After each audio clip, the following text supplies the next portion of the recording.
एक समय बृहस्पति जी ब्रह्मा जी से बोले, हे ब्राह्मण श्रेष्ठ, चैत्र व आश्विन मास के शुक्ल पक्ष में नवरात्र का व्रत और उत्सव क्यों किया जाता है?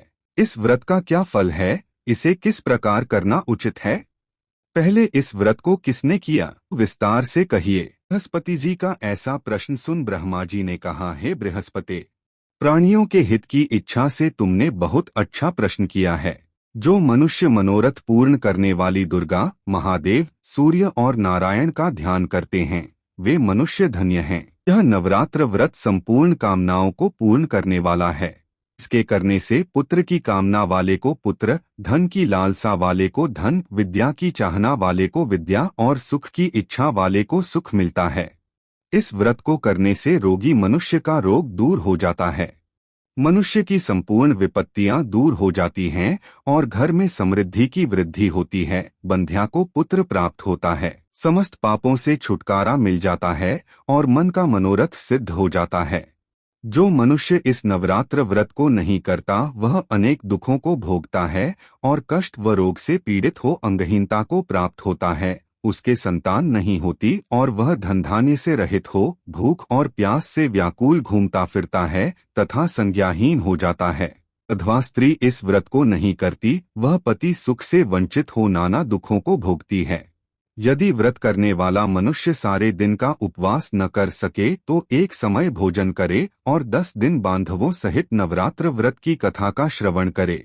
हे बृहस्पति, जिसने पहले इस महाव्रत को किया है वह कथा मैं तुम्हें सुनाता हूँ, तुम सावधान होकर सुनो। इस प्रकार ब्रह्मा जी का वचन सुनकर बृहस्पति जी बोले, हे ब्राह्मण, मनुष्यों का कल्याण करने वाले इस व्रत के इतिहास को मेरे लिए कहो, मैं सावधान होकर सुन रहा हूँ।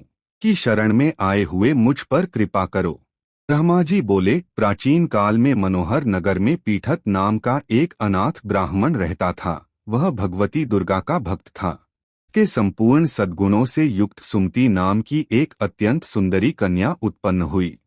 कन्या सुमति अपने पिता के घर बाल्यकाल में अपनी सहेलियों के साथ क्रीड़ा करती हुई इस प्रकार बढ़ने लगी जैसे शुक्ल पक्ष में चंद्रमा की कला बढ़ती है। पिता प्रतिदिन जब दुर्गा की पूजा करके होम किया करता, वह उस समय नियम से वहां उपस्थित रहती। एक दिन सुमति अपनी सखियों के साथ खेल में लग गई और भगवती के पूजन में उपस्थित नहीं हुई। पिता को पुत्री की ऐसी असावधानी देखकर क्रोध आया और वह पुत्री से कहने लगा, अरे दुष्ट पुत्री, तूने भगवती का पूजन नहीं किया, इस कारण मैं किसी कुष्ठ रोगी या दरिद्र मनुष्य के साथ तेरा विवाह करूंगा। कुपित पिता के वचन सुनकर सुमति को बड़ा दुहक हुआ और पिता से कहने लगी कि हे पिताजी, मैं आपकी कन्या हूँ, मैं आपके सब तरह से अधीन हूँ। जैसी आपकी इच्छा हो मेरा विवाह कर सकते हो। होगा वही जो मेरे भाग्य में लिखा है, मेरा तो इस पर पूर्ण विश्वास है। जैसे अग्नि में पड़ने से तृणादि उसको अधिक प्रदीप्त कर देते हैं।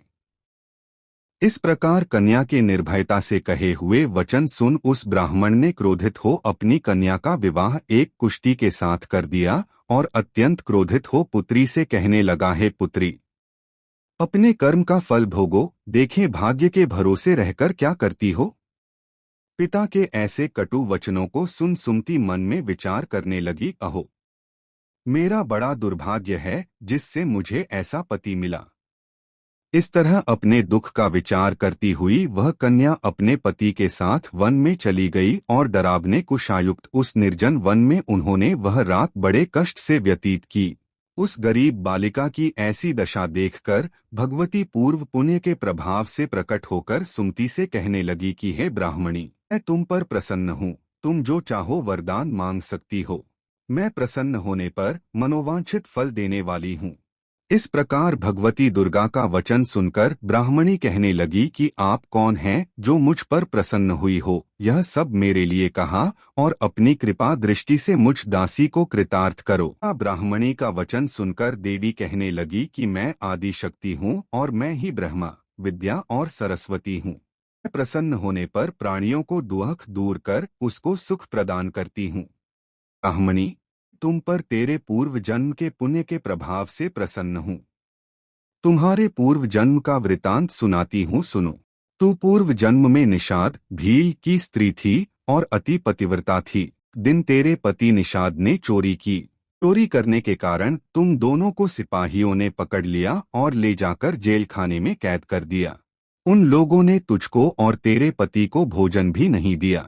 इस प्रकार नवरात्र के दिनों में तुमने न तो कुछ खाया और न जल ही पिया। इस प्रकार 9 दिन तक नवरात्र का व्रत हो गया। हे ब्राह्मणी, उन दिनों में जो व्रत हुआ, इस व्रत के प्रभाव से प्रसन्न होकर मैं तुझे मनोवांछित वर देती हूँ। तुम्हारी जो इच्छा हो सो मांगो।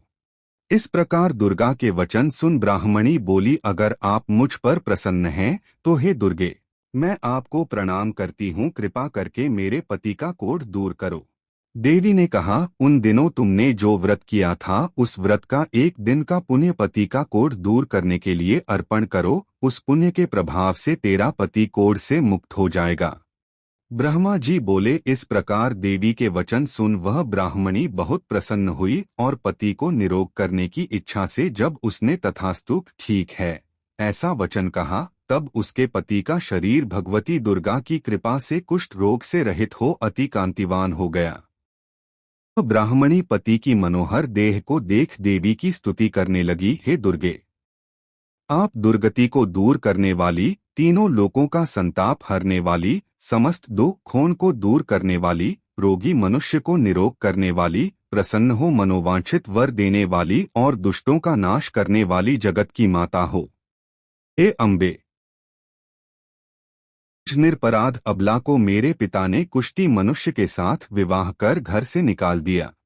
पिता से तिरस्कृत निर्जन वन में विचर रही हूँ। आपने मेरा इस विपदा से उद्धार किया है।